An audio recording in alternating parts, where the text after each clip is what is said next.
Hello students, स्वागत है हमारे चैनल पर आपका। आज हम आपके लिए लेकर आए हैं एक तारा भाग 3, जो कि कक्षा 5 के लिए गणित की पाठ्यपुस्तक है। तो कक्षा 5 के स्टूडेंट्स गणित की पाठ्यपुस्तक देखने के लिए तैयार हो जाइए। हमने अपने चैनल पर इस आपकी पाठ्यपुस्तक के अध्याय 6 तक कंप्लीट करके सभी सवालों का हल करके अपने चैनल पर डाल दिए हैं। यदि आपने नहीं देखे हैं तो चैनल पर जाकर देख सकते हैं। आज हम शुरू करेंगे अध्याय 7, गणित का जादू। गणित का जादू, सबसे पहले हम पाठ के अंदर आए हुए सवालों को हल करेंगे और उसके बाद में हम जो पीछे अभ्यास कार्य दिया हुआ है उसे हल करने वाले हैं। राधा अपनी माँ के साथ बाजार घूमने गई तो राधा कहती है, माँ आज हम सेब खरीदते हैं।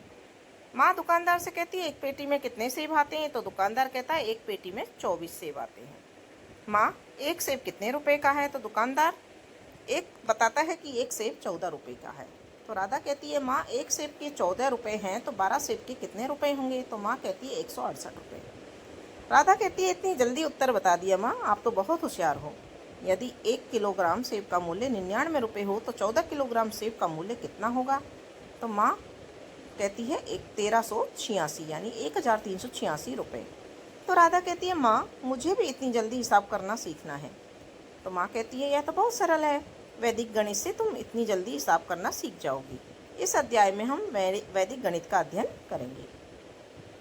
अब आप बताइए, यदि एक सेब का मूल्य 14 रुपये है तो 24 सेब का मूल्य कितना होगा? और दूसरा सवाल है, यदि 1 किलोग्राम अंगूर का मूल्य 98 रुपये है तो 15 किलोग्राम अंगूर का मूल्य कितना होगा? पिछली कक्षाओं में हमने वैदिक गणित में एकाधिकेन, एकाधिकेन पूर्वेण, एकान्यूनेन, एकन्यूनेन पूर्वेण एवं परम मित्र अंकों की सहायता से योग एवं व्यवकलन करना सीखा था। ठीक है ना। यहाँ पर हम उनका पुनः अभ्यास करेंगे। जैसे एकाधिक है तो एकाधिक का अर्थ है संख्या से एक अधिक। ठीक है, एकाधिक यानी संख्या से एक अधिक। उदाहरण के लिए कोई संख्या 2 है तो उसका एकाधिक 2 अर्थात 3 होगा। एकाधिक कितना होगा? 2 के ऊपर या तो बिंदु लगा देंगे और इसका मतलब होगा 3।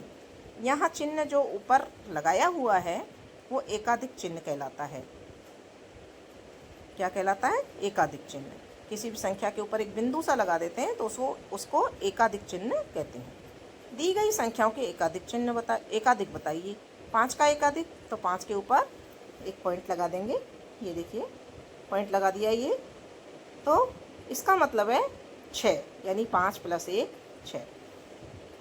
9 का एकाधिक, 9 के ऊपर बिंदु लगा देंगे। 9 + 1 = 10। 99 का एकाधिक, 99 के ऊपर बिंदु लगा देंगे। जो इकाई का अंक है उसके ऊपर बिंदु लगाएंगे तो 99 + 1 बराबर हो जाएगा 100। 49 का एकाधिक, 49 + 1 50। 33 का एकाधिक, 33 + 1 34। 0 का एकाधिक, 0 के ऊपर डॉट लगा देंगे और बराबर 0 + 1 = 1 हो जाएगा। 12 का एकाधिक, 12 के ऊपर 2 के ऊपर पॉइंट लगाएंगे तो 12 + 1 = 13 हो जाएगा। 52 का एकाधिक, 52 में 2 जो इकाई का अंक है उसके ऊपर बिंदु लगाएंगे तो 52 + 1 53 हो जाएगा। और 70 का एकाधिक, 70 के ऊपर हम 0 के ऊपर पॉइंट लगाएंगे और 70 + 1 लिखेंगे तो 71 हो जाएगा। 27 का एकाधिक, 27 के ऊपर हम पॉइंट लगाएंगे 7 के ऊपर और 7 के ऊपर पॉइंट लगाने के बाद में मतलब हो जाएगा 27 + 1 = 28। ठीक है। अब है, ये तो था एकाधिक। अब है एकाधिकेन पूर्वेण। एकाधिकेन पूर्वेण का अर्थ है पूर्व से एक अधिक, यानी कि पूर्व की संख्या है उससे एक अधिक। एकाधिकेन पूर्वेण कहलाती है। यह सूत्र कहता है कि पूर्व अर्थात पहले वाले अंक से एक अधिक करना है। उदाहरण के लिए, यदि 29 में अंक 9 का एकाधिकेन पूर्वेण 9 से पूर्व अंक 2 के ऊपर जो एकाधिक चिन्ह लगा देते हैं, इस प्रकार संख्या 29 में 9 का एकाधिकेन पूर्वेण 29 यानी 2 के ऊपर एकाधिक चिन्ह लगाएंगे तथा नई संख्या क्या बन जाएगी? 39 बन जाएगी। 2 के ऊपर हमने एकाधिक चिन्ह लगाया है यानी 2 का मतलब हो गया यहाँ 2 + 1 यानी 3। तो संख्या का मतलब हो गया 2 की जगह 3 लिखने पर 39। इसी तरह से 17 में देखिए, 17 में 7 का एकाधिकेन पूर्वेण। तो 7 का एकाधिकेन और 7 के पहले कौन सी संख्या है? 1, तो 1 के ऊपर पॉइंट लगा देंगे। कौन सा? एकाधिक चिन्ह। तो इसका मतलब हो गया 1 की जगह हमें 1 + 1 यानी 2 करना पड़ेगा, तो 17 की जगह क्या हो जाएगा 27 हो जाएगा। 32 में अंक 2 का एकाधिक है, तो 2 के पहले 3 है, 3 के ऊपर एकाधिक चिन्ह लगा देंगे और 3 की जगह पे 4 आ जाएगा, यानी हो जाएगी संख्या 42। 135 में 3 का एकाधिक पूर्वेण। अब देखिए 3 से पहले कौन सी संख्या है 1, तो 1 के ऊपर एकाधिक चिन्ह लगा देंगे और इसका मतलब हो जाएगा 1 का मतलब 2 हो जाएगा, एक संख्या आगे बढ़ जाएगी, यानी इसका मतलब हो जाएगा 235। 107 में अंक 1 का एकाधिक पूर्वेण, तो 1 का एकाधिक पूर्वेण 1, यानी 1 के बाद हमें कोई अंक नहीं दिखाई दे रहा है, यानी कि 0 है ना। तो 0 के ऊपर एकाधिक चिन्ह लगा देंगे और उसकी जगह हो जाएगा 1, तो यहाँ हो जाएगा 1107। 154 में 5 का एकाधिक पूर्वेण, तो 5 से पहले क्या है 1, तो 1 के ऊपर चिन्ह लगा देंगे, पॉइंट लगा देंगे, तो इसका मतलब हो जाएगा 2 और इसका संख्या का अर्थ हो जाएगा 254। 279 में 9 का एकाधिक, 9 के पहले 7 है, तो 279 7 के 9 के पहले 7 है, 7 के ऊपर एकाधिक चिन्ह लगा देंगे, इसका मतलब हो जाएगा 8। क्या हो जाएगा इसका मतलब 8, तो संख्या बन जाएगी 289। फिर है 69 में अंक 6 का एकाधिक पूर्वेण। अंक 6 के पहले कुछ भी नहीं है, यानी कि 0 है, ये देखिए, तो 0 के ऊपर एकाधिक चिन्ह लगा देंगे और यहाँ आ जाएगा 1 6 9, तो इसका मतलब हो जाएगा 169। फिर 128 में अंक 1 का एकाधिक पूर्वेण, यहाँ भी ऐसे ही करेंगे, 0 के ऊपर चिन्ह लगा देंगे, 1 2 और 8, ठीक है, और 0 की जगह 1 आ जाएगा, तो 1128 इस संख्या का उत्तर आ जाएगा। ये हो गई एकाधिक पूर्वेण।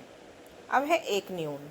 एक न्यून का अर्थ है किसी संख्या में एक कम, किसी संख्या में एक कम। उदाहरण के लिए यदि कोई संख्या 10 है तो उसका एक न्यून होगा 10 में से 10 के नीचे एकाधिक चिन्ह लगेगा, जिसका मतलब होगा 9। यहाँ चिन्ह जो नीचे लगाया जाता है उसको एकाधिक नहीं कहते, उसको एक न्यून चिन्ह कहलाते हैं। वो क्या कहलाता है, एक न्यून चिन्ह कहते हैं। ऊपर की तरफ लगाया जाता है तो एकाधिक, और नीचे की तरफ लगाया जाता है तो एक न्यून चिन्ह कहलाता है। 9 का एक न्यून चिन्ह, तो 9 के नीचे पॉइंट लगा दिया, 9 में से 1 घट जाएगा, 8 आ जाएगा, ठीक है। 20 का एक न्यून, 20 के नीचे 0 के नीचे पॉइंट आ गया, यानी 20 में से 1 कम हो गया, 19। 45 का एक न्यून 44। 262 का एक न्यून 261। 262 का एक न्यून 261।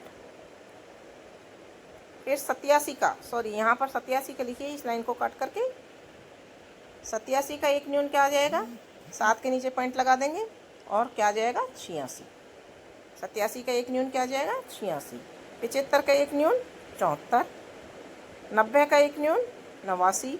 124 का एक न्यून 123, ठीक है। अब आ जाता है एक न्यून पूर्वेण। एक न्यून पूर्वेण का अर्थ है पूर्व से एक कम। यह सूत्र कहता है कि पूर्व अर्थात पहले वाले अंक से एक कम करना है। उदाहरण के लिए जैसे हमने पहले एकाधिक में क्या किया था पूर्वेण में, कि पूर्व अंक का एकाधिक किया था, इसमें एक कम करना है। तो उदाहरण के लिए 56 में अंक 6 का एक न्यून पूर्वेण करना है। 6 से पूर्व 5 के नीचे एक न्यून चिन्ह लगा देते हैं। इस प्रकार संख्या 56 में अंक 6 का एक न्यून पूर्वेण, 56 में 5 के नीचे एक न्यून चिन्ह और नई संख्या हो जाएगी 46, यानी 5 में से 1 कम हो जाएगा। पूर्व की संख्या में से 1 कम होना, ठीक है। जैसे 372 में 7 का एक न्यून पूर्वेण, तो 7 के पहले 3 है, 3 के नीचे चिन्ह लगा दिया ये हमने, 3 में से 1 कम हो जाएगा तो 272 हो जाएगा। संख्या क्या हो जाएगी 272। 5210 में 0 का एक न्यून पूर्वेण, 0 से पहले 1 है तो 1 के नीचे हमने एक न्यून चिन्ह लगा दिया, तो इसमें से 1 में से 1 कम हो जाएगा, तो यहाँ 0 आ जाएगी और 5200 इसका उत्तर आ जाएगा। 29 में अंक 9 का एक न्यून पूर्वेण, तो 9 के पहले है 2 के नीचे हमने एक न्यून लगा दिया, तो इसका मतलब हो गया 19। फिर 168 में 8 का एक न्यून पूर्वेण, 8 के पहले 6 है, 6 के नीचे हम एक न्यून चिन्ह लगा देंगे, तो 158 उत्तर आ जाएगा।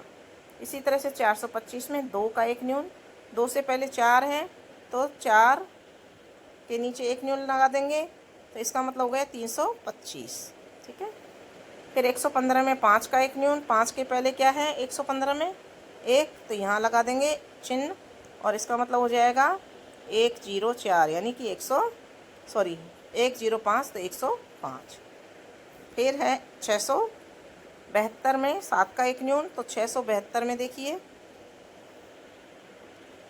672 में 7 का एक न्यून, तो 6 के नीचे एक न्यून चिन्ह लगा देंगे, इसका मतलब हो जाएगा 572 यानी 572। फिर है 2915 में 5 का एक न्यून, तो 2915, 5 का एक न्यून, 5 से पहले 1 है, 1 के नीचे एक न्यून चिन्ह लगा देंगे यहाँ पर।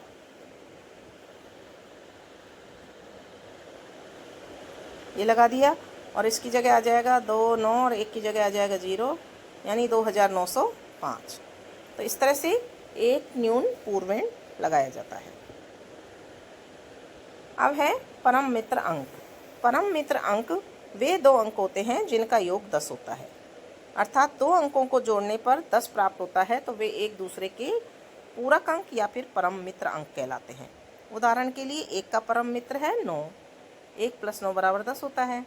2 का परम मित्र 8, 2 + 8 = 10 होता है। 3 का परम मित्र 7, क्योंकि 3 + 7 = 10 होता है।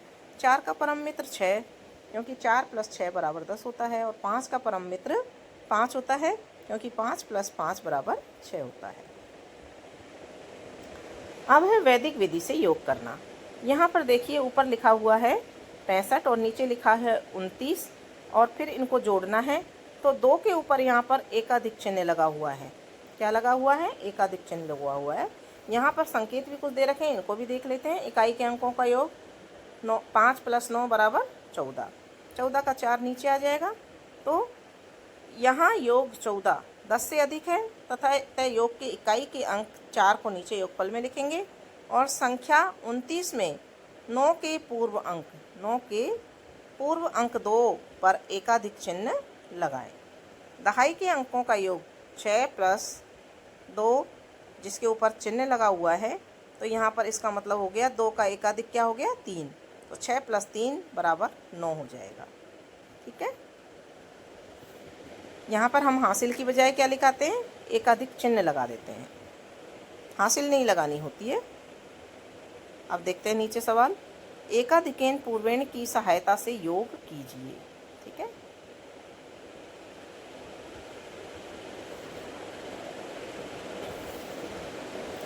तो यहाँ देखिए 456 और 567 को जोड़ना है, तो 6 और 7 कितने हो रहे हैं? 13 होते हैं। ये देखिए 13 होते हैं। 13 का 3 हम नीचे लिखेंगे इकाई का अंक, और जो दहाई का अंक 10 है यानी कि, तो इसको हम 6 के ऊपर एकाधिक चिन्ह लगा देंगे और इसका मतलब हो जाएगा 5 + 7 यानी कि 12, 12 का 2 नीचे आ जाएगा और फिर 5 के ऊपर एकाधिक चिन्ह लगा देंगे, तो 4 + 6 = हो जाएगा 10। ठीक है, तो इसका आंसर आ जाएगा 1023। क्या आ जाएगा इसका आंसर? 1023। इसके बाद में देखिए 7 और 6 13 होते हैं। 13 का 3 नीचे लिख देंगे। हासिल की 1 को यहाँ पर एकाधिक चिन्ह लगा देंगे 7 के ऊपर। अब 7 का मतलब हो गया 8, तो 8 और 8 कितने हो गए? 16 की 6। फिर हासिल आ गई, तो 5 के ऊपर एकाधिक चिन्ह लगा देंगे और 3 + 6 = कितने हो जाएंगे? 9। 5 का मतलब 5 की जगह क्या लिखेंगे? जोड़ेंगे हम 6 जोड़ेंगे, क्योंकि उस पर एकाधिक चिन्ह लगा हुआ है, तो आंसर आ जाएगा 963। वैसे भी जोड़ेंगे 7 × 6 = 13, 8 × 7 = 15 और 1 × 16, 5 × 3 = 8 और 1 × 9। ठीक है, फिर देखिए आगे 6 और 4 10 की 0, हासिल की 1 को यहाँ एकाधिक लगा देंगे 8 के ऊपर। अब 8 की जगह हम क्या गिनेंगे? 9, यानी कि 7 और 9 कितने हो गए? 16, 16 की 6 यहाँ लिख देंगे और हासिल को हम 5 के ऊपर एकाधिक लगा देंगे और 5 और 6 क्या हो गए? 11, तो यहाँ 11 लिख देंगे। इसका आंसर आ जाएगा 1160। फिर यहाँ देखिए 0 + 4 = केवल 4 होते हैं। अब ये 10 से कम है, इसलिए कोई चिन्ह नहीं लगाएंगे। 3 और 2 5, यहाँ भी कोई हासिल नहीं आई है हमारे पास, और 7 और 3 10, यहाँ 10 की 10 लिख देंगे। फिर 9 और 1 10, यहाँ 10 की 0 तो नीचे लिख देंगे और यहाँ एकाधिक चिन्ह लगा देंगे 8 के ऊपर। अब 0 + 9 जोड़ेंगे, 8 की जगह क्या जोड़ेंगे? 9, तो 0 + 9 = हो जाएगा 9। ठीक है, फिर 6 और 5 और 6 क्या हो जाएगा? 11, तो यहाँ आ जाएगा 1190। इसी तरह से देखिए 7 और 5 12 की 2 हासिल की, 1 को यहाँ एकाधिक लगा देंगे 8 के ऊपर। अब 8 + 9 जोड़ेंगे तो 17, 8 और 9 17 हासिल आई है, यहाँ एकाधिक लगा देंगे 4 के ऊपर। अब 3 + 5 करेंगे तो 8 आ जाएगा, यानी कि 872 उत्तर आ जाएगा। क्या आ जाएगा? 872।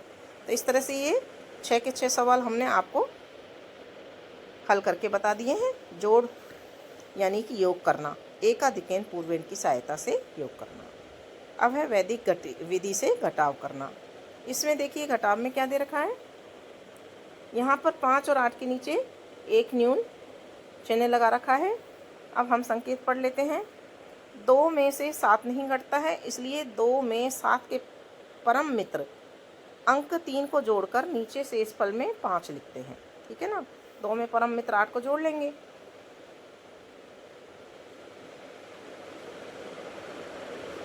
7 के परम मित्र को 3 को जोड़कर नीचे शेषफल में 5 लिखेंगे। तथा संख्या 582 में 2 के पूर्व अंक 8 के नीचे एक न्यून चिन्ह लगा देते हैं। 8 के नीचे एक न्यून चिन्ह लगा देंगे और इसको हम क्या पढ़ेंगे? 7 पढ़ेंगे। इस तरह 8 यानी कि 7 में से 9 नहीं घटता, इसलिए 7 में 9 का परम मित्र 1 जोड़कर, यानी 7 में 1 जोड़ दिया तो नीचे शेषफल 8 लिखते हैं। तथा संख्या 582 में 8 के पूर्व अंक 5 के नीचे एक न्यून चिन्ह लगा देते हैं, और यानी कि 5 एक न्यून यानी कि 4 में से 1 घटाएंगे तो हम क्या लिखेंगे? 3 लिखेंगे। ठीक है?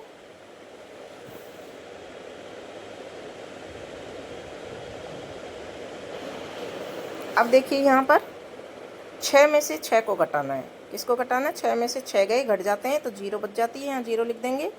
अब 1 में से 2 को घटाते हैं तो 1 में से 2 नहीं घटता है, इसलिए 2 का परम मित्र क्या है? 8। 8 को 1 में जोड़ देंगे ऊपर वाले में, तो 8 और 1 कितने हो जाएंगे? 9। ठीक है? नीचे वाली संख्या का परम मित्र ऊपर वाली संख्या में जोड़ते हैं, तो 2 का परम मित्र है 8, 8 को ऊपर की संख्या में 1 में जोड़ दिया, 9 आ गए। ठीक है?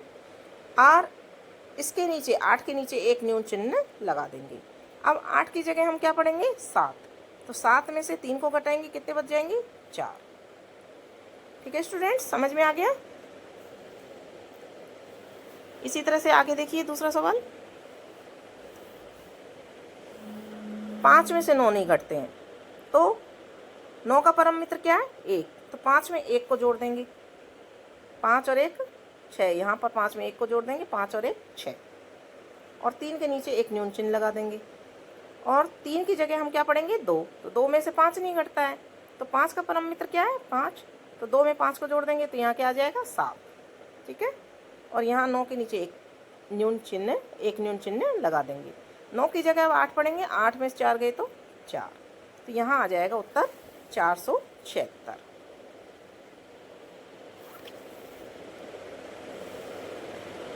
ठीक है? इसी प्रकार से आगे 5 में से 9 नहीं घटते, तो 9 का परम मित्र 5 में जोड़ देंगे। 9 का परम मित्र 1, तो 5 में 1 को जोड़ दिया तो 5 और 1 6, और 5 के नीचे एक न्यून चिन्ह लगा देंगे। अब 5 की जगह हम दूसरी लाइन में दहाई के अंकों में 5 को क्या पढ़ेंगे? 4 पढ़ेंगे। 4 में से 7 नहीं जाते, तो 4 में 7 का परम मित्र कौन है? 3। 4 में 3 को जोड़ देंगे, जो 7 का परम मित्र है 3, उसको 4 में जोड़ देंगे, 4 और 3 7, और 3 के नीचे एक न्यून चिन्ह लगा देंगे। अब 3 की जगह पढ़ेंगे 2। 2 में से 1 गया तो 1, यानी कि 176 इसका उत्तर आ जाएगा। ठीक है? फिर यहाँ देखिए 2 में से 4 नहीं जाता, तो 2 में 4 का परम मित्र जोड़ देंगे। 4 का परम मित्र कौन है? 6। तो 2 में 6 को जोड़ दिया तो यहाँ क्या आ गए? 8, और 3 के नीचे एक न्यून चिन्ह लगा देंगे। अब 3 को पढ़ेंगे 2। 2 में से 7 नहीं जाते हैं, इसलिए 2 में 7 का परम मित्र जोड़ देंगे। 7 का परम मित्र कौन है? 3। तो 2 में 3 को जोड़ा तो क्या आ जाएगा? 5। ठीक है? और एक न्यून चिन्ह लगा देंगे 6 के नीचे। अब 6 की जगह पढ़ेंगे 5। 5 में से 2 गए तो 3। ये उत्तर यहाँ पर आ जाएगा। ठीक है?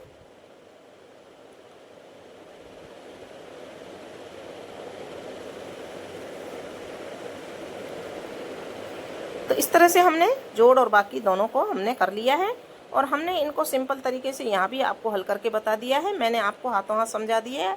इनके जो सही हल है, उत्तर हैं, आप इन यहाँ पर मिला करके देख सकते हैं। ये देखिए, यहाँ पर हमने इनको लिख करके भी समझा दिया है।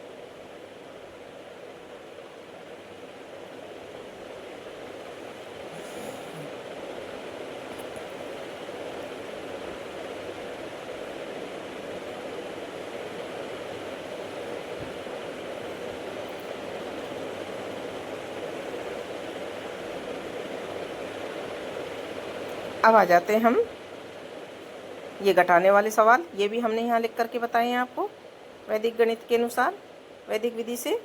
यहाँ पर इनको आप देख सकते हैं, वीडियो को रोक करके, पॉज करके इनको हाँ आप पढ़ करके देख सकते हैं। मैंने सारे आपको बोल बोल कर एक एक सवाल हल करके बताया है। अब आ जाता है चरम अंक तथा निखिलम अंक।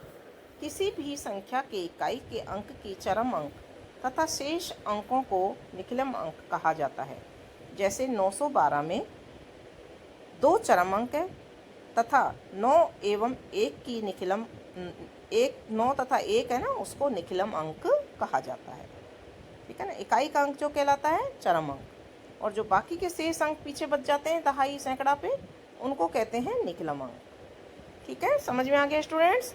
ध्यान रखना कि कोई भी संख्या दे रखी हो, चाहे उसमें 3 अंक हों चाहे 4 अंक हों, उसकी इकाई के अंक को चरम अंक कहा जाता है और शेष अंकों को निखिलम अंक कहा जाता है। गुणन संक्रिया विचलन। वैदिक गणित में सामान्यतः 10, 100, 1000 को आधार माना जाता है। यदि संख्या में से आधार को घटा दिया जाए तो प्राप्त संख्या विचलन कहलाती है। यदि संख्या आधार से छोटी होती है तो विचलन ऋणात्मक तथा संख्या आधार से बड़ी होती है तो विचलन धनात्मक होता है। ठीक है, आधार 10 होने पर संख्या दे रखी है, यहाँ पर संख्या दे रखी है 8, तो विचलन कितना हो गया? -2। आधार अंक हम 10 मान रहे हैं तो 10 में से 8 को हमने घटा के देखा है। तो यहाँ हमने ऊपर पढ़ा है, देखो स्टूडेंट्स, वैदिक गणित में 10, 100, 1000 को आधार माना जाता है। यदि संख्या में से आधार को घटा दिया जाए तो प्राप्त संख्या विचलन कहलाती है। जैसे यहाँ पे 8 में से 10 को घटाया तो -2 बचे, है ना। 12 में से 10 को घटाया तो +2 बचे, क्योंकि 12 ज़्यादा है। 7 में से 10 को घटाया तो -3 बचे, और 14 में से 10 को घटाया तो +4 बचे। ठीक है, इस तरह से आधार अंक में से संख्या में से आधार अंक को घटाया जाता है, और जो घटी हुई संख्या होती है वो धनात्मक होती है या फिर ऋणात्मक होती है, और वो विचलन कहलाती है। अब जैसे आधार अंक है अपना 100 और संख्या दे रखी है 103, तो 103 में से 100 को घटाएंगे तो +3 बच गए। 108 में से 100 को घटाएंगे तो 8 बच गए। 92 यानी कि 92 से 100 को घटाएंगे तो -8 बचेंगे। 96 में से 100 को घटाएंगे तो -4 बचेंगे। ठीक है, फिर है आधार 10 होने पर संख्या 15 का विचलन बराबर संख्या माइनस आधार बराबर 15 - 10 बराबर 5 धनात्मक विचलन होता है। और संख्या 8 का विचलन, 8 में से आधार अंक 10 को घटाएंगे तो -2 ऋणात्मक विचलन आ जाएगा। इस तरह से ये धनात्मक और ऋणात्मक विचलन प्राप्त होते हैं। संख्या 12 का विचलन, अब संख्या 12 10 से बड़ी है, इसमें से आधार 10 को घटाएंगे तो +2 जो कि धनात्मक विचलन कहलाएगा। 6 का विचलन, 6 में से 10 को घटाएंगे तो -4 बचेगा, ये ऋणात्मक विचलन कहलाएगा। ठीक है, अब है विचलन ज्ञात कीजिए।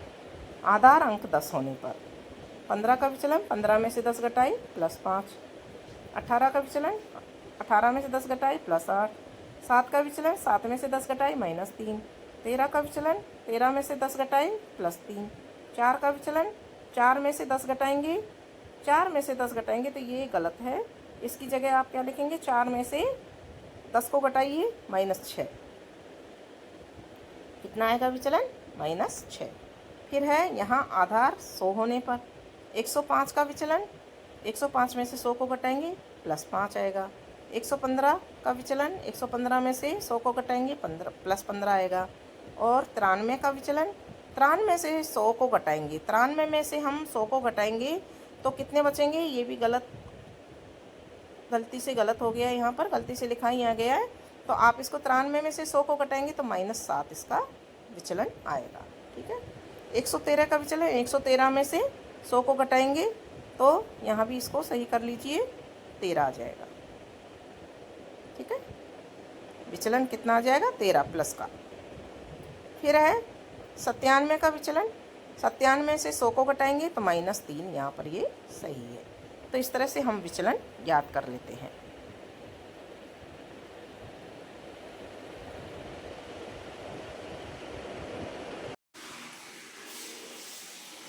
राधा की माँ ने घर आकर राधा को गुणा का प्रश्न अलग तरीके से हल करना बताया। 13 गुणा 12, यहाँ पर निकटतम आधार हम देखेंगे कि 13 और 12 के निकटतम जो आधार संख्या है वो 10 होगी। यहाँ पर पहले स्थान पर हम लिखेंगे संख्या 13 और नीचे 12, दोनों का गुणा करना है। इसमें आधार अंक से विचलन देखेंगे, 13 का विचलन है +3 और 12 का विचलन है +2। तो यहाँ चरण देखो कौन कौन से बताए उसकी माँ ने। निकटतम आधार से दोनों संख्याओं का विचलन ज्ञात करके लिखते हैं, तो हमने लिख दिया +3 और +2। गुणन को 2 भागों में लिखते हैं, जैसे एक संख्या प्लस दूसरी संख्या का विचलन ऑब्लिक विचलनों का गुणनफल। तो यहाँ पर देखिए हम क्या करेंगे, गुणनफल में हम क्या करेंगे, यहाँ देखिए 15/6, 15 क्या किया है 6, और नीचे आ गया यहाँ पर 156, यानी कि 13 + 2, 13 और +2 और ऑब्लिक +3 और गुणा +2, दोनों को विचलन है उनको दोनों को गुणा करना है। और यहाँ पर 13 जो ऊपर की संख्या है इसको नीचे की विचलन से जोड़ना है। तो पहले इसमें खाने में तो ये कर दिया हमने, दूसरे खाने में हमने विचलनों का आपस में गुणा कर दिया, और या फिर 12 + 3, 12 + 3 इस 12 में इस प्लस विचलन को जोड़ देंगे। ठीक है ना, और ऑब्लिक फिर +2 × 3। तो इस तरह से हम करेंगे इनको।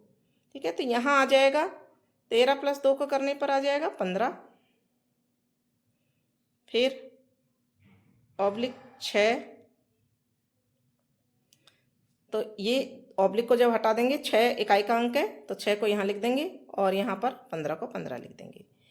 और या फिर दूसरी तरीका है कि 12 + 3, अगर 12 को लिया है तो हम 3 को इसमें प्लस करेंगे, 13 को लेते हैं तो 2 को प्लस करते हैं, 12 को लेते हैं तो 3 को प्लस करते हैं। ठीक है, तो 12 में 3 को प्लस करेंगे तो कितने आ जाएंगे, 15 यहाँ आ जाएंगे, और दोनों विचलनों को आपस में गुणा करेंगे, यानी 2 × 3, तो 2 × 6, 6 आ जाएगा, वो की वही संख्या प्राप्त होगी, और इनको हम ऑब्लिक हटा करके लिखेंगे तो 156 प्राप्त हो जाएगा। ठीक है बच्चे,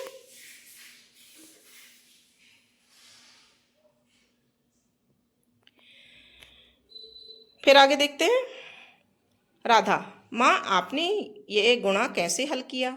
राधा कहती है अपनी माँ से, तो माँ कहती है यह वैदिक गणित की विधि है, इस विधि को निखिलम सूत्र विधि कहते हैं। तो यह विधि कौन सी कहलाती है, निखिलम सूत्र विधि। इसमें संख्या 10, 100 या 1000 के निकट होती है तो हम इस विधि से गुणा कर सकते हैं। जैसे 13 और 12 दोनों संख्याएं 10 के निकट हैं, 13 10 से ज़्यादा यानी कि 3 ज़्यादा है और 12 10 से 2 ज़्यादा है, तो 13 का विचलन +3 और 13 के सामने तथा 12 के सामने विचलन 2, 12 के सामने लिख देते हैं। ठीक है ना। अब विधि, दो संख्याओं का गुणा करना है, उनका निकटतम आधार 10 या 100 का चयन करते हैं, इसी आधार पर विचलन ज्ञात कर संख्याओं के सामने विचलन लिखते हैं, इसके पश्चात दोनों विचलनों का गुणा करते हैं। आधार 10 हो तो हम विचलनों की गुणनफल का एक अंक दाहिने पक्ष में लिखेंगे तथा आधार 100 हो तो 2 अंक दाहिने पक्ष में लिखेंगे, शेष गुणनफल के अंकों को बाएं पक्ष में जोड़ेंगे। ठीक है, अगर आधार 10 है तो हम केवल 1 इकाई का अंक लिखेंगे दाहिने पक्ष में और बाकी का हम बाईं ओर ले जाएंगे और उसको उसमें जोड़ देंगे बाईं ओर की संख्या में। यदि विचलनों का गुणनफल ऋणात्मक हो तो बाएं पक्ष से 1 हासिल लेकर इसे धनात्मक संख्या में बदल देंगे। देखिए यहाँ 13 × 15, तो यहाँ देखिए यहाँ आधार अंक क्या है 10 और विचलन कितने हो गए 13 का +3 और 15 का +5, तो यहाँ 13 को लिख देंगे, यहाँ 15 को लिख देंगे, 3 और 5 लिख देंगे। अब हम संख्या लेंगे, या तो 13 + 5 करेंगे तो 18 आएगा और 15 + 3 करेंगे तो भी 18 आएगा, और इन दोनों का गुणा करेंगे, 3 × 5 = 15, तो 15 यहाँ आ जाएगा। अब 15 की 5 को तो हम इकाई के अंक पे लिख देंगे और 1 को हम हासिल को इधर ले जाएंगे और 18 में जोड़ देंगे, तो हमारा आंसर आ जाएगा 195। ठीक है, इस तरह से हम इसको हल करेंगे। उदाहरण दूसरा समझिए, यहाँ 13 गुणा 7 है, इसको समझ लीजिए एक बार।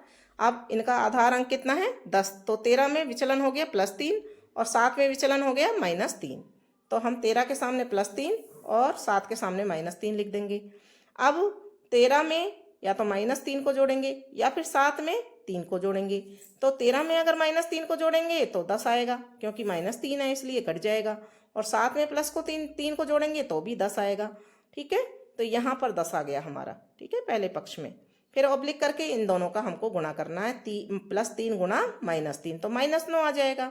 -9 आ जाएगा तो हम क्या करेंगे कि इसकी माइनस चिन्ह को हटाने के लिए यहाँ से 10 में से 1 हासिल इधर लाएंगे, तो दहाई के अंक के रूप में 1 हासिल आ जाएगी, और यहाँ पर 10 में से -1 को कर दिया तो यहाँ तो बच जाएंगे हमारे पास 9, और यहाँ पर 10 जो हासिल आई थी दहाई के अंक की, तो 10 में से 9 को घटा देंगे तो यहाँ बच जाएगा 1, और हमारा उत्तर आ जाएगा 91 या 91। ठीक है बच्चों, समझ में आ गया होगा आपको कि हम दोनों का गुणा कर रहे हैं, और ऋणात्मक को हटाने के लिए जो माइनस का चिन्ह है इसको हटाने के लिए 10 में से 1 हासिल इधर ले आएंगे, तो दहाई की हासिल जब इकाई के स्थान पर आएगी तो 10 बन जाएगी।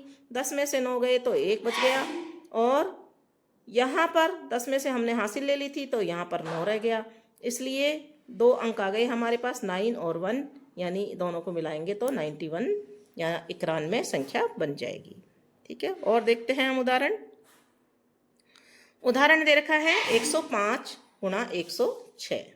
यहाँ देखिए इनकी 3 अंकों की संख्या है, तो आधार हम मानेंगे 100 और विचलन हो जाएगा, इनमें से 100 को घटाएंगे तो 105 का +5 और 106 का +6, दोनों के सामने हम संख्या लिख देंगे। 105 के सामने जोड़ेंगे 6 को, या फिर 106 के सामने जोड़ेंगे 5 को, दोनों ही स्थिति में हमारे आ जाएंगे 111।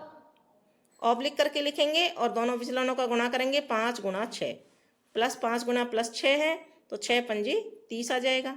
ठीक है ना, तो यहाँ पर देखिए 105 + 6 को जोड़ा 111 आ गया, और दोनों को गुणा किया तो 30 आ गया। अब 30 चूंकि आधार हमारा कितना था 100, तो इनमें से हम 2 संख्याओं को यहाँ रख सकते हैं, तो 30 में 2 ही संख्या है, इसलिए हम इनको दोनों को ऐसे कैसे ऑब्लिक को हटा देंगे और हमारा उत्तर आ जाएगा 11,130। आगे देखते हैं और उदाहरण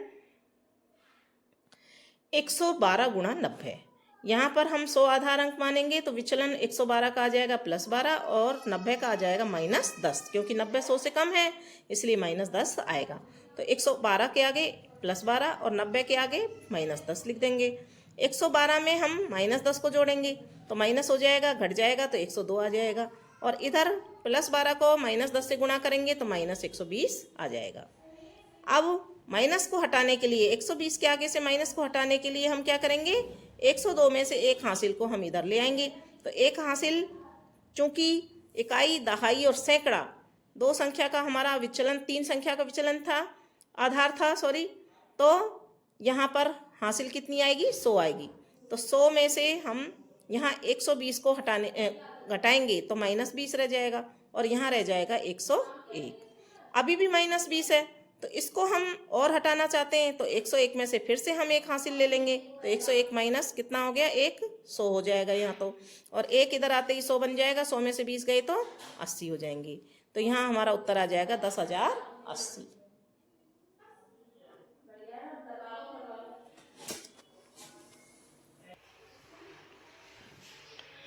फिर प्रश्न है निकलम सूत्र से गुणा कीजिए, जिसमें आधार 10 या 100 दे रखा है, दोनों तरह की हैं। तो सबसे पहले जो गुणा दे रखा है 11 गुणा 11, इसको हम हल करके देखते हैं कैसे करेंगे। तो यहाँ देखिए 11 गुणा 11 यानी कि 10 आधार अंक क्या मानेंगे हम, यहाँ लिख देंगे हम आधार बराबर 10, तो विचलन हो जाएगा दोनों का +1 और +1। ठीक है, और संख्या यहाँ 11 और 11। ठीक है, अब 11 में 1 जोड़ेंगे तो यहाँ लिखेंगे 11 + 1 ऑब्लिक 1 इंटू 1। 1 इंटू 1 का मतलब हो गया 1 और 11 प्लस 1 का मतलब हो गया 12। तो हमारा उत्तर आ जाएगा 121। ठीक है, इस तरह से हम इसको लिख लेंगे। फिर दूसरा है 12 गुणा 8।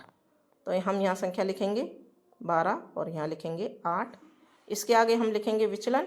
तो 12 का विचलन, 12 में से 10 गए, 10 आधार अंक क्या लिखेंगे हम? आधार बराबर यहाँ 10 मान लेंगे। तो इसके आगे +2 और 8 में से 8 कम है इसलिए -2। फिर यहाँ लिखेंगे 12 प्लस -2 ऑब्लिक +2 गुणा -2। ठीक है, +2 गुणा -2 लिख देंगे।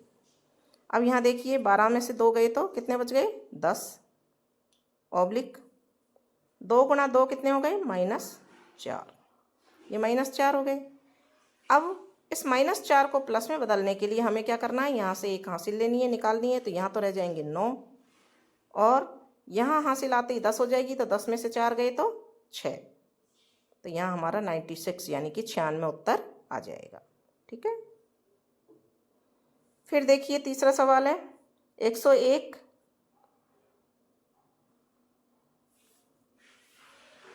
हाँ देखिए तीसरा सवाल है 101 गुणा 105।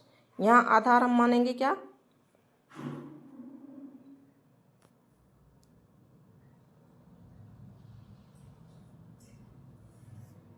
ये देखिए पहले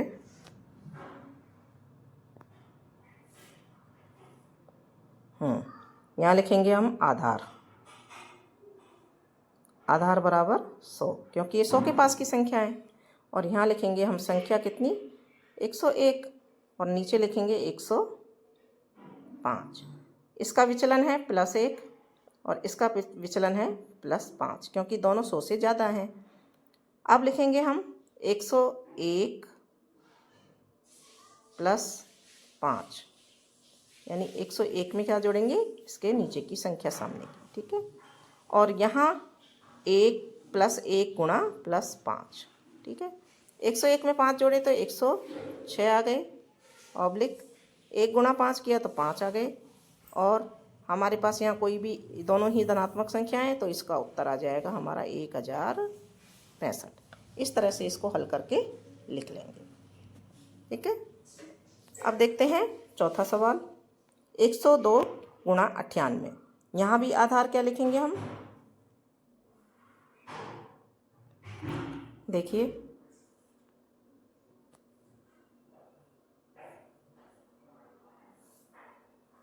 यहाँ भी हम आधार लिखेंगे 100। ठीक है, और यहाँ 102 फिर नीचे 98। इसके सामने विचलन +2 आ जाएगा, क्योंकि 102 100 से ज़्यादा है और ये 98 2 कम है तो -2 आ जाएगा विचलन। ठीक है, अब लिखेंगे हम 198, ऐसे भी कर सकते हैं इसको 98 + 2। अगर 98 लिए हमने नीचे की संख्या तो ऊपर का विचलन जोड़ना है इसमें। ठीक है, ये वाला जोड़ेंगे, इन दोनों को जोड़ेंगे ऑब्लिक +2 गुणा -2। 98 और 2 को जोड़ा क्या आ गया? 100 आ गया हमारे पास ऑब्लिक 2 को 2 से गुणा किया तो -4 आ गया। अब इस -4 को हटाने के लिए हमें क्या करना है? यहाँ से एक हासिल लेनी है। हमें क्या करना है? यहाँ से एक हासिल लेनी है। अब यहाँ पर आधार कितना था हमारा? 100 था। तो जब हम एक हासिल यहाँ से लेंगे तो हमारे पास हासिल आएगी कितनी? यहाँ आकर हो जाएगी 100। 100 में से 4 को घटाएंगे और 100 में से 1 कम हो गया तो यहाँ कितने बच जाएंगे? 99। और यहाँ पर आकर के 100 में से 4 को, यानी कि 100 में से हमको 4 को घटाना है तो कितने बच जाएंगे? प्लस के 96 यानी कि 96 और यहाँ 99 बच गए। तो इसको हम लिख देंगे यहाँ पर आगे 99 और 96, यानी कि ये हमारा उत्तर आ जाएगा। ठीक है, अब देखो आगे का सवाल कैसे करेंगे। पाँचवा। 93 गुणा 97, तो यहाँ भी आधार हम मानेंगे 100।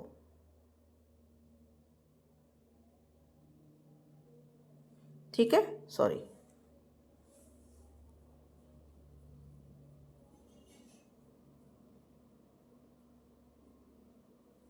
ठीक है। और संख्या लिख लेंगे यहाँ, 93 को ऊपर लिखेंगे, 97 को नीचे लिखेंगे। इनके आगे विचलन कितना है, 93 7 कम है 100 से, इसलिए -7, और 97 3 कम है तो -3। ठीक है। अब देखिए 93 प्लस -3 करेंगे, नीचे क्या करेंगे, 93 प्लस -3 ऑब्लिक -7 गुणा -3,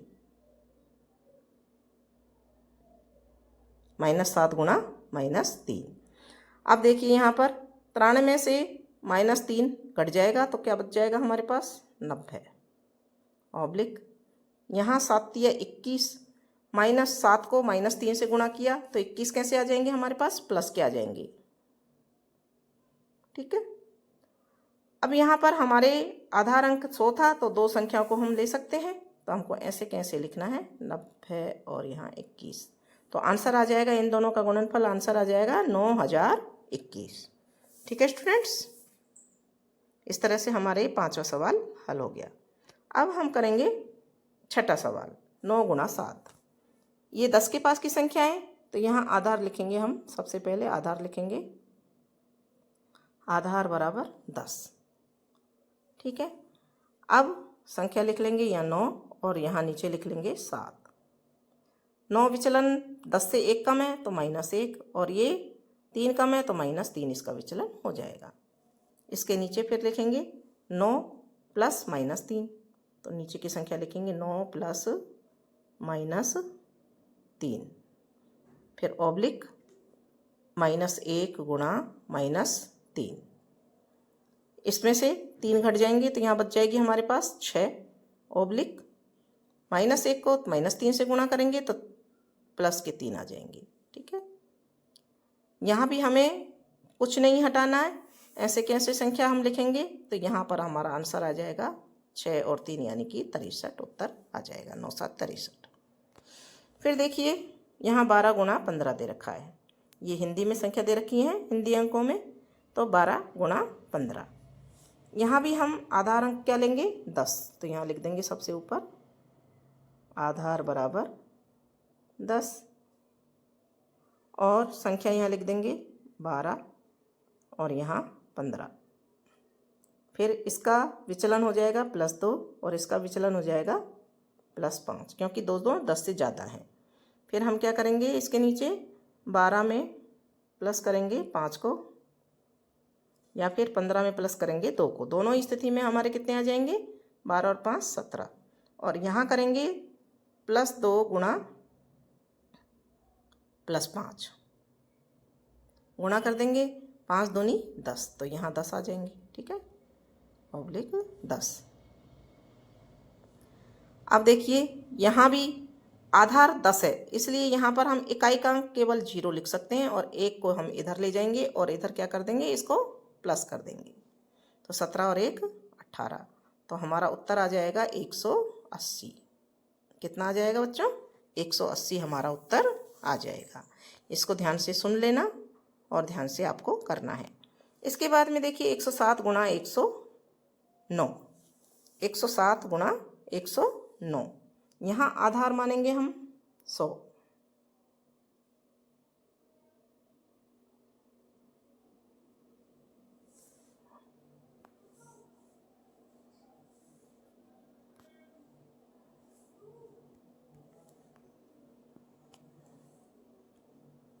हाँ, यहाँ देखिए इसमें आधार मानेंगे हम, आधार बराबर 100। ठीक है। अब यहाँ लिखेंगे नीचे 107 और 109, दोनों में 107 में विचलन हो जाएगा +7 और इसमें हो जाएगा +9। ठीक है। अब तीसरी लाइन में हम आगे लाइन में क्या लिखेंगे, 107 + 9 ऑब्लिक 7 गुणा 9, दोनों ही संख्याएं धनात्मक है तो +7 गुणा +9। 107 और 9 को जोड़ा तो कितने हो गए 116 और 7 नाम 63। अब चूंकि यहाँ पर आधार हमारा 100 है तो यहाँ हम दोनों संख्याओं को ऐसे कैसे लिखेंगे 63 और यहाँ पर ऐसे कैसे ये 116 आ जाएगी और हमारा उत्तर आ जाएगा यही 11,663। इन दोनों का गुणनफल प्राप्त हो जाएगा। फिर ठीक है, फिर आगे देखिए 104 गुणा 27 दे रखा है तो 104 और गुणा 27 तो इनमें आधार अंक 104 में तो 100 का हो जाएगा और 27 का भी हमको 100 का ही, क्योंकि आधार अंक तो एक ही लेना पड़ेगा तो आधार हम यहाँ लिख देंगे 100।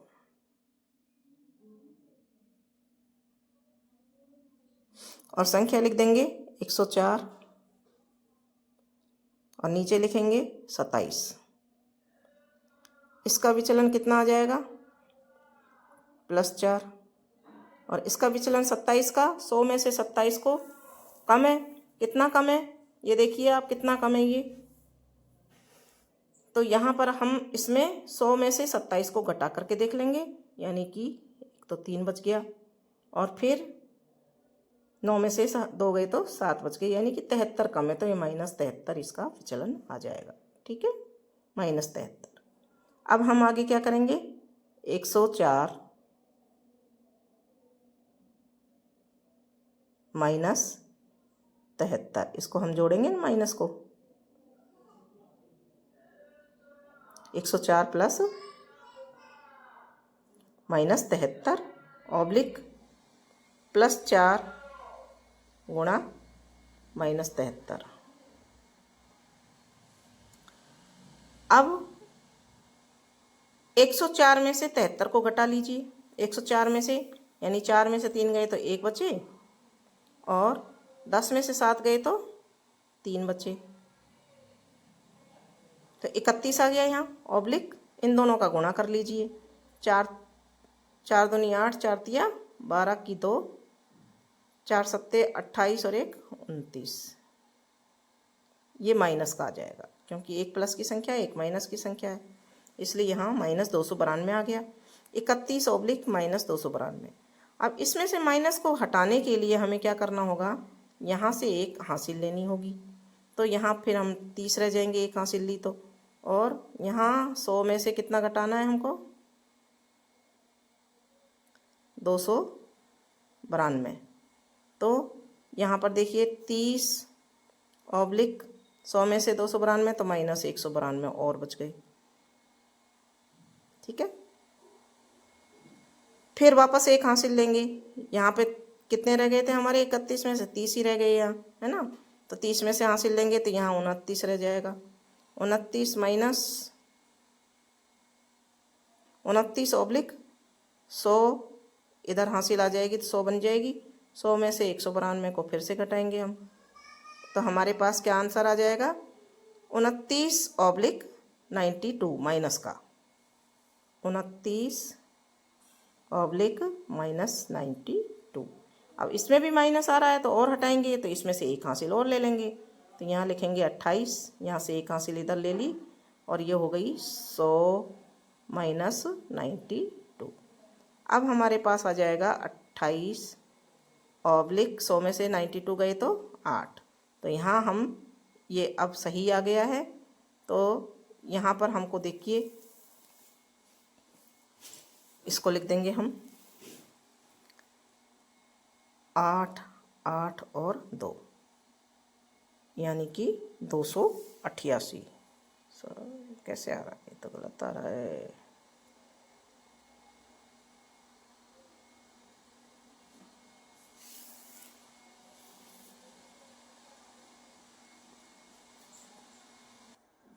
हाँ तो बच्चों यहाँ हमारा आंसर सही नहीं आएगा, क्यों? क्योंकि ये सवाल जिसमें 104 का आधार अंक तो 100 हो सकता है लेकिन 27 का आधार अंक बहुत दूर होने के कारण ये इस विधि से निकलन विधि से गुणा इसका संभव नहीं है, इसलिए हम इस गुणा को नहीं करेंगे। ठीक है, और यहाँ तक के गुणा हमने सभी कर लिए हैं, समझ लिए हैं, आपको भी समझ में आ गए होंगे। आगे के सवाल हम पार्ट 2 में देखेंगे।